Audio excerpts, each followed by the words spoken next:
የእግዚአብሔር የሆነውን ነገር አላስነካም። ይሄ እኮ አለው መሬቱ ለምን ነው? ደረቅ ነው? ድንጋይ ነው? አፈር ነው? አይደለም ጉዳዩ። እግዚአብሔር ነው ይሰጠኛል፣ አልለውጥም። ምንም ያክል ገንዘብ ብታመጣ ህይወቴን በከፍል ይሻለኛል አለ። ሰዎቹ ግን እዋቸው ምን ያክል ለእግዚአብሔር ፌዝፉል እንደሆኑ። እግዚአብሔር ይሄንን ሰጥቻለሁ ካላቸው ይሞታሉ። የዘላለም ህይወት የሚያስገኝ ትልቅ ርስት እጃችን ላይ ተቀምጠን በተለያየ ነገር ልንቀይረው እንችላለን። እኛ የት ድረስ እግዚአብሔር ለሰጠን ነገር የታመንን እንደሆነን እኛና እግዚአብሔር ነን የምንጨርሰው። ምንድነው የምትኖሩለትና የምትሞቱለት ጉዳያችሁ እናንተ እጅ ላይ። ስለነጋ ብቻ መኖር መቀጠል የለባችሁም። እግዚአብሔር በዘላለም መንግስት ሊሸልመኝም ሊጠይቀኝም ይገባል። አክዓብ እስራኤላዊ ነው። አክዓብ በትውልዱ እስራኤላዊ ነው። ኤልዛቤል ደግሞ ከሲዶና ነው ሄዶ ያገባትና እስራኤላዊት አይደለችም። ስለዚህ አክዓብ በዘሩ በኩል ሲመጣ እግዚአብሔርን የሚያመልክ ወይንም እግዚአብሔርን ከሚያመልክ ግንድ ውስጥ የመጣ ነው።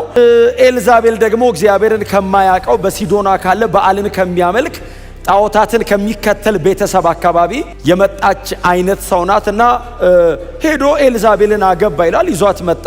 ኤልዛቤልን ካገባ በኋላ በእስራኤል ምድር ላይ ከዚያ ቀድሞ ሆኖ እማያቅ አይነት አመጽና ክፋት ተከናወነ ይላል እና እግዚአብሔር በጣም አዘነ። እንደውም መጽሐፍ ቅዱስ ሲነግረን አክዓብ ይሰራ የነበረውን በደልና ኃጢአት ከሱ በፊት የነበረው ኢዮርብዓም የሚባል ቀድሞ ነው። ከሱ ኢሚዲየት ከሱ በፊት ቀድሞ የዳዊት ዘመነ መንግስት ወደ ሰለሞን ከወረደ በኋላ የሰለሞን ዘመነ መንግስት ሲከፈል በአንደኛው በኩል ያለውን ሮብዓም ሲይዘው በዚህ በኩል ያለውን ኢዮርብዓም ያዘና ኢዮርብዓም በጣም ኃጢአትን ሰራ። ስለ አክዓብ ሲናገር የኢዮርብዓም ኃጢአት በፊቱ ምንም እንዳደለ ቆጠረው ይላል። የሚገርማችሁ እኮ ኢዮርብዓምን እግዚአብሔር ሲያስቀምጠው ኃጢአት እከሌ ሰራ ካለ በኢዮርብዓም መንገድ ሄደ ነው የሚለው። ጽድቅን ሰው አደረገ ካለ በዳዊት መንገድ ሄደ ነው የሚለው። የኃጢአት ስታንዳርድ ነው ባይዘው ኢዮርብዓም ዝም ብሎ ኃጢአት የሚሰራ ሳይሆን የኃጢአት ስታንዳርድ ነው። ያንን የሚያክል የኃጢአት ስታንዳርድ ሰውዬ የሚያስንቀው ሆነ ይልና የኢዮርብዓም ኃጢአት በፊቱ እንደው ምንም እንዳልመሰለው ቆጠረ። በጣም ብዙ ኃጢአት ተደረገ። እግዚአብሔር ከሚመለክ ይልቅ በዓል ተመለከ። የእግዚአብሔር መሰዊያዎች ከየቦታው ፈረሱ። የበዓል መሰዊያ ብቻ በየቦታው ላይ መቆም ጀመረ። አምላክ እግዚአብሔር ያህዌ ከእስራኤል ልብ ላይ ተጠርጎ እንዲወጣ ባዕዳን ጣዖታት ደግሞ በእስራኤል ልብ ላይ እንዲተከሉ አክዓብ አደረገ። ድንገት አይደለም አክዓብ ያደረገው፣ ኢንቴንሽናሊ ነው አክዓብ ይህንን ያደረገው። ስለዚህ እግዚአብሔር በጣም ብዙ ጊዜ በኤልያስ በኩል አክዓብን ይገስጸው እንዲመለስም ብዙ ጊዜ ይናገረው ነበር። ዛሬ ደግሞ አንድ ታሪክ ተከናወነና ምንም ታሪክ ውስጥ አክዓብ ካለ ይሁት እንግዲህ እና ቤተ መንግስቱ አጠገብ አክዓብ ቤተ መንግስት አጠገብ አንድ የወይን ተክል ያለው ናቡቴ የሚባል እንግዲህ መጽሐፉ እንደሚነግረን የወይን ተክል የወይን እርሻ ያለው አንድ ግለሰብ ነው። ናቡቴ ቁጭ ብሏል እና አክዓብ መጣና ናቡቴን ጠራው። አቤት አለው። ይሄንን የወይን ቦታን ልቀቅልኝና እኔ በምትኩ ወይ ሌላ ጥሩ ቦታ ልስጥ ወይም ደግሞ በገንዘብ ልቀይርልህ አለው እና ልቀቅልኝና ሂድ አለው። ናቡቴ የመለሰለት መልስ የሆነ ቦታን መልቀቅና መያዝ አይደለም። የናቡቴ መልስ የአባቶቼን ርስት አለ። የአባቶቼን ርስት ማለት ከአባቶቼ የወረስኩት ማለት አይደለም። ትክክለኛ ቃሉ እግዚአብሔር እስራኤልን ወደ ከነዓን ሲያስገባት አሁን ለምሳሌ አሁን ይህንን ቦታውን የሆነ ሰው መጥቶ ልውሰደውና በምትክ ልስጥ ቢለኝ አይቻልም፣ የቤተ ክርስቲያን ቦታ አይሰጥም ይሰጣል እንደ ማለት አይደለም። ይሄ ታሪክ የሆነ መሬትን ንጉሥ አክዓብ ወስዶ ናቡቴ ሌላ የተሻለ መሬት መውሰድ እሱ ጋር አይደለም። ምንድነው ወደ ከነዓን ሲገቡ ከመግባታቸው አስቀድሞ እግዚአብሔር በባሪያው በሙሴ በኩል የሰጣቸው አንድ ኪዳን አለ። እምትገቡበት አገር መሬቱ የእግዚአብሔር ነው። መሬቱ የእናንተ አይደለም። መሬቱ የሆኑ ሰዎች አይደለም። መሬቱ የነገስታት ሳይሆን መሬቱ የእግዚአብሔር ነው የሚል ኪዳን አለ። አሁን የመሬቱ ማማርና አለማማር፣ ሎኬሽኑ ቆንጆ መሆንና አለመሆን አይደለም ጉዳዩ። መሬቱ የእግዚአብሔር ነው። እግዚአብሔር የሰጠኝ ስለሆነ ርስቴ ነው። የተሻለ ሊሰጠው ይችላል አክዓብ። ናቡቴ አለቅም ያለው አጽመ ርስቴ ነው። እግዚአብሔር ይሄንን መሬት ሲሰጥ መሬቱ የእግዚአብሔር ስለሆነ እግዚአብሔር በእኔ አድርጎ ያስቀመጠውን ይህንን መሬት ላንተ መስጠት ከኔ ይራቅ። ለንጉሥ አይመለስም አይደል? አክዓብ ያቀረበለት ኦፈር ቀላል አይደለም። የተሻለ መሬት ልስጥ፣ በጣም ቆንጆ፣ አልፈልግም። በገንዘብ ልተካል፣ አልፈልግም። ታዲያ ሲል እለቀው ዘንድ ይሄ ከኔ ይራቅ። መጽሐፍ ሲናገር አክዓብም ወደ ቤቱ ገባ የሚል ቃል አለ። ወደ ቤተ መንግስቱ አይደለም የሚለው። እንግዲህ መጽሐፍ ቅዱስ በጥንቃቄ ስለጻፉት ነው እንዴት እኔ እንደተጻፈ ላውራው ብዬ። ወደ ቤቱ ገባና ተጠቅልሎ ተኛ ይላል። ከዚህ ሰውዬ ጋር እኮ ነው የተጣለው። አክዓብ ወታደር ሰራዊት አምጥቶ ናቡቴን ማስነሳት አቅቶት እንዳይመስል አክዓብ ያውቃል። እስራኤላዊ ስለሆነ መሬት የእግዚአብሔር እንደሆነ ያውቃል። አለቅም፣ የእግዚአብሔር ነው መሬቱ አለ። የኔ ነው አይደለም። እኔ ኃይለኛ ነኝ፣ እኔ ብርቱ ነኝ፣ እኔ ገርማል አትችለኝም አይደለም ያለው። መሬት የእግዚአብሔር ነው አልሰጥም አለው። አክዓብ አይሁዳዊ ነው፣ እስራኤላዊ ነው። ይሄንን ስለሚያቅ ምንም ማድረግ አይችልም። ናቡቴ በፈቃዱ ካለቀቀለት በቀር አክዓብ ማድረግ አይችልም። ስለዚህ ገብቶ ተጠቅልሎ ተኛ። ከዛ እግዚአብሔርን የማታውቀው ኤልዛቤል መጣች እና ምሳ ቀረበው እያለ ሊበሉ ሲሉ አክዓብስ አለች የለም አሏት። የት ሄዷል? ኧረ እዛ ተጠቅልሎ ተኝቷል አሏት ባሪያዎቿ። ምን ሆነ አሞት ይሆን እንዴ ብላ ሄደችና ምን ሆነ ነው እንደዚህ አኮረፈ የሚል ቃል አለ። በጣም እኮ የማይሆን ቃል ለንጉሥ አይሆንም። የወደደውን በእጁ ማድረግ የሚችል ሰው አሁን አኮረፈ ደስ ይላል። ለትልቅ ሰውም አይሆንም። እናንተ እንደዚህ አይነት እኮ አይደላችሁ አይደል? በመነጋገር እንግባባ ነው የሚባለው እንጂ አኮረፈውን ጥሩ ቃልም አይደለም። ግን ያኮርፍ ነበር። አይገርም? ንጉሥ ሆኖ ትልቅ ሰው ነው እስራኤልን እየመራ ያኮርፋል። እናንተ በእውነት አታደርጉትም። ግን ብላችሁ አታኮርፍ በሉት ጎናችሁ ያለን ሰው። ከዛ ስሙኝ ዝም ብላችሁ እንደሰሙኝ ፈልጌ ነው እንጂ አታረጉትም እናንተ እንዴ ትልልቆች ነን እኛ። ከዛ መጣችና ምን ሆነ ነው አኩርፈ እንደዚህ ተከናነ ቤተኛው አመመ ወይ? አይደለም። እና ናቡቴ አላት። እሺ ናቡቴ ይሄ አጠገብ ያለው ቤተ መንግስቴ ሰማሪያ ቤተ መንግስት አጠገብ ያለው ሰፊው ይሁን ቦታውን ታውቂው የለ እንዴ? ሰፊ ቦታ ነው። አዎ በጣም ለም አይደል? አዎ እኔ ለራሴ ላሳምረውና ላስተካክለው ለቤተ መንግስቴ ውበት ላደረገው ፈልጌ ነበር። ከዛስ ናቡቴን እጄ ጠየቅኩት። ምትክ ልስጥ አልኩት እምቢ አለኝ።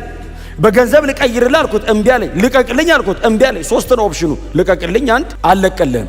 ገንዘብ ስልስጥ እምቢ፣ ምትክ ልስጥ እምቢ አለኝ። ከዛ አኩርፌ በቃ ያው ተከናነ ቤተኛ ምን እንዳለች ታውቃላችሁ? ለናቹራል ማን ትክክለኛ መልስ ነው ኤልዛቤል። ለእስራኤላዊ ግን አይሆንም። እንዲህ ያለችው አንተ አሁን የእስራኤል ንጉሥ ነህ። አሁን ከዚህ ሰውዬ ጋር ተጣልተህ ነው ተከናንበህ ገብተህ የምትተኛው። አንተ የእስራኤል ንጉሥ ነህ። አዎ እንዴት እንደማሰጥህ እኔ አውቀዋለሁ። ምንም አንተ ሳትገባበት ነው የጨርሰዋለሁ አለችው። አክዓብና ናቡቴ ጨረሱ። እዚህ ጋር ድጋሚ ናቡቴና አክዓብ አይተያዩ። ኤልዛቤል መሀል ላይ ገባችበት። ኪዳን የሌላት ሴት፣ እግዚአብሔርን የማታውቅ ሴት፣ እስራኤልን ግን በፈለገችው መንገድ ድራይቭ እያደረገች የነበረች ሴት መሀል ላይ ገባችበት። ከዛ ኤልዛቤል አልሄደችም። ለምን መሰለ? አቅሟን ስለምታቅ እዛ ድረስ አትሄድም። ምን ማድረግ እንደምትችል ታውቀዋለች። ደብዳቤ ብቻ ነው የጻፈችው። ናቡቴ አካባቢ ላሉ ለአገር ሽማግሌዎች እና እዛ አካባቢ ላሉት ለሚቀመጡት ጻፈችላቸው። ናቡቴን አለች ወደ ፍርድ አምጡት። ከዛስ የአንድ ቀን ጾም ጸሎት ያዙ አለቻቸው። እንዴት አይነት ኮንስፓይረሲ ነው! ምን አይነት ሰው ናት! ዲመኒክ ጾም ጸሎት ያዙ አለች። ዝም ብላችሁ እንዳፈርዱበት አለቻቸው። አንድ ቀን ሙሉ አጾሙት። ሪሊጂየስ አረገችው ጉዳዩ። ከዛስ ናቡቴን አምጡትና ፍረዱበት አይደለም ያለችው፣ ከፍ ያለ ቦታ ላይ አስቀምጡት አለች። ሁሉም ሰው እንዲያየው አድርጉና ከፍ ያለ ቦታ አስቀምጡት።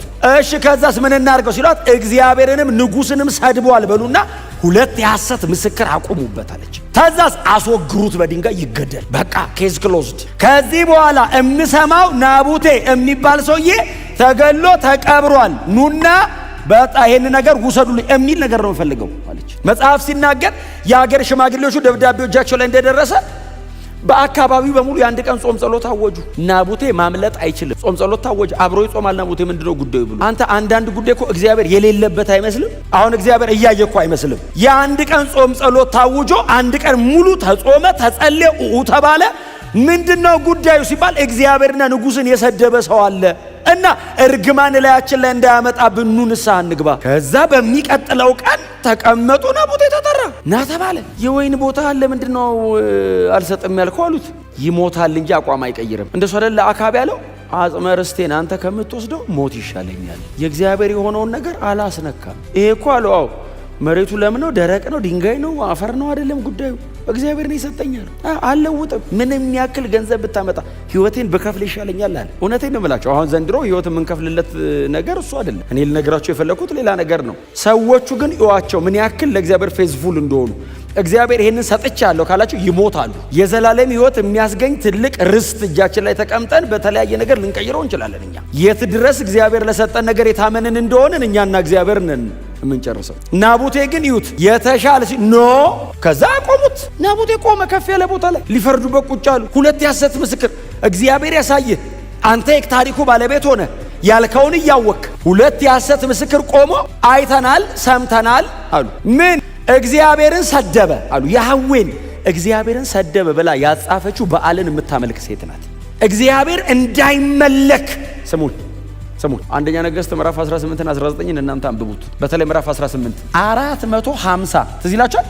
የበዓል ነቢያት ከኤልዛቤል ገበታ ይበሉ ነበር ይላል። 450 እኮ ኤልያስ ስላሳረዳቸው ነው የምናውቀው።